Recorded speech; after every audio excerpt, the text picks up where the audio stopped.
Hi friends, welcome to Literature Glitz. ഇന്ന് literature ഗ്ലിറ്റ്സിൽ നമ്മൾ discuss ചെയ്യാൻ പോകുന്നത് മെത്തേഡ്സ് ഓഫ് ടീച്ചിങ്ങിലെ ഒരു മെത്തേഡായ ബൈലിംഗ്വൽ മെത്തേഡാണ്. Bilingual method. In bilingual method, two languages are used. It's a combination of direct method and grammar translation method. അപ്പോൾ എന്താണ് bilingual method?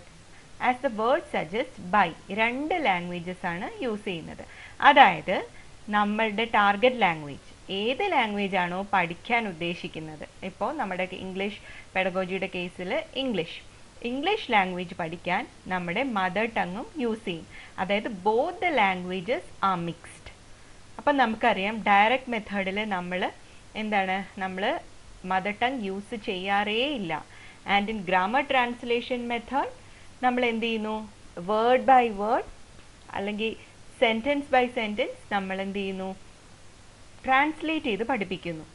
അപ്പോൾ ഇതിന് രണ്ടിൻ്റെയും പോരായ്മകൾ പരിഹരിക്കാൻ വേണ്ടിയിട്ടാണ് ബൈലിംഗ്വൽ മെത്തേഡ് യൂസ് ചെയ്യുന്നത്. ഓക്കെ, ഇവിടെ വേർഡ് ടു വേർഡ് ട്രാൻസ്ലേഷൻ അല്ല ചെയ്യുന്നത്. എന്താ ചെയ്യുന്നത്, എല്ലാം നമ്മൾ എക്സ്പ്ലെയിൻ ചെയ്യില്ല. The mother tongue is use to explain meanings. അതായത് നമ്മൾ ഒരു ടോപ്പിക്ക് പഠിപ്പിക്കുമ്പോൾ നമ്മൾ എല്ലാം ഒന്നും എക്സ്പ്ലെയിൻ ചെയ്യില്ല. ബുദ്ധിമുട്ടായിട്ടുള്ള കാര്യങ്ങൾ എക്സ്പ്ലെയിൻ ചെയ്യാൻ വേണ്ടി മാത്രം നമ്മുടെ മാതൃഭാഷ യൂസ് ചെയ്യുന്നു.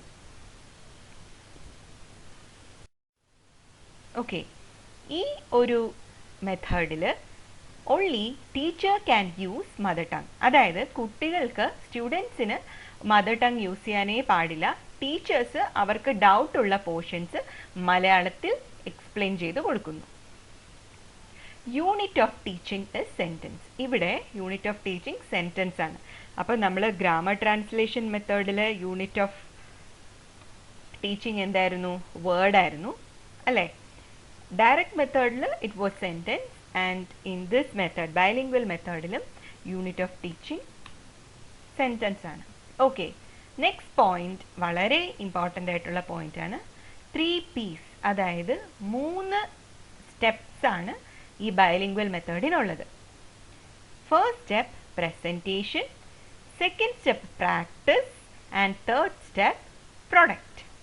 അതായത് ആദ്യം ടീച്ചർ ഒരു ടോപ്പിക് പ്രസൻറ്റ് ചെയ്യുന്നു, പിന്നെയോ അത് എക്സ്പ്ലെയിൻ ചെയ്ത് പ്രാക്ടീസിലൂടെ കുട്ടികളെ കൊണ്ട് നന്നായി തറലി അവരെ കൊണ്ട് പറയിച്ച് പ്രാക്ടീസ് ചെയ്യിക്കുന്നു. പിന്നെ അതിൻ്റെ ഫൈനൽ ഔട്ട്കം കിട്ടുന്നു.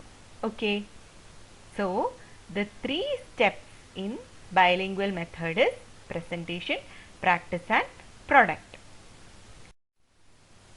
ഈ ബൈലിംഗ്വൽ മെത്തേഡിന് സ്പീച്ചിനാണ് ഇമ്പോർട്ടൻസ് കൊടുക്കുന്നത്. Children are given lot of drill and practice. Speaking skills നന്നായി ഡെവലപ്പ് ആവാൻ വേണ്ടിയിട്ടുള്ള പ്രാക്ടീസ് ആണ് ബൈലിംഗ്വൽ മെത്തേഡിൽ ഉള്ളത്. അതുപോലെ തന്നെ the rules of grammar are not taught separately. എന്താണ്, അവരെ ഗ്രാമർ റൂൾസ് പ്രത്യേകമായി പഠിപ്പിക്കുന്നില്ല. അത് ഇൻഡയറക്ട്ലി അവർ പഠിക്കുകയാണ് കുട്ടികൾ. നമ്മൾ ഗ്രാമർ ട്രാൻസ്ലേഷൻ മെത്തേഡിൽ പറഞ്ഞതുപോലെ എന്താണ്, അവരെ ആദ്യം റൂൾ കൊടുത്തിട്ടല്ല പഠിക്കുന്നത്, അവർ unknowingly they are learning. Okay, ഇനി നമുക്ക് ബൈലിംഗ്വൽ മെത്തേഡിൻ്റെ മെറിറ്റ്സ് നോക്കാം. First merit, it's not costly. അപ്പം നമുക്കറിയാം ഇതിൽ നമ്മൾ ഓഡിയോ വിഷ്വൽ എയ്ഡ്സ് ഒന്നും യൂസ് ചെയ്യേണ്ട ആവശ്യമില്ല. കാര്യം എന്താണ്, ടീച്ചർ മലയാളത്തിൽ തന്നെ അല്ലെങ്കിൽ സ്റ്റുഡൻസിൻ്റെ ഭാഷയിൽ തന്നെ അവർക്ക് ഇംഗ്ലീഷ് എക്സ്പ്ലെയിൻ ചെയ്ത് കൊടുക്കുന്നത് കൊണ്ട് അവർക്കൊരു പ്രത്യേകമായിട്ടൊരു സിറ്റുവേഷൻ്റെയോ അല്ലെങ്കിൽ ഒരു വേറെ എന്തെങ്കിലും ഓഡിയോ വിഷ്വൽ എയ്ഡ്സിൻ്റെയോ ആവശ്യമില്ല. അപ്പോൾ ഇറ്റ്സ് നോട്ട് കോസ്റ്റ്ലി ആൻഡ് അതുപോലെ തന്നെ ഇറ്റ്സ് ടൈം സേവിങ് ടു. പിന്നെ ലിംഗ്വിസ്റ്റിക് ഹാബിറ്റ്സ് ആർ ഫോംഡ്. എന്താണ്, ഇങ്ങനെ സ്പീച്ച് പ്രാക്ടീസ് ഒക്കെ കൊടുക്കുന്നത് കൊണ്ട് തന്നെ കുട്ടികൾ പെട്ടെന്ന് അവർക്ക് ആ ഒരു ലാംഗ്വേജ് യൂസ് ചെയ്യുന്നത് എങ്ങനെയാണെന്നൊക്കെ പെട്ടെന്ന് മനസ്സിലാവും.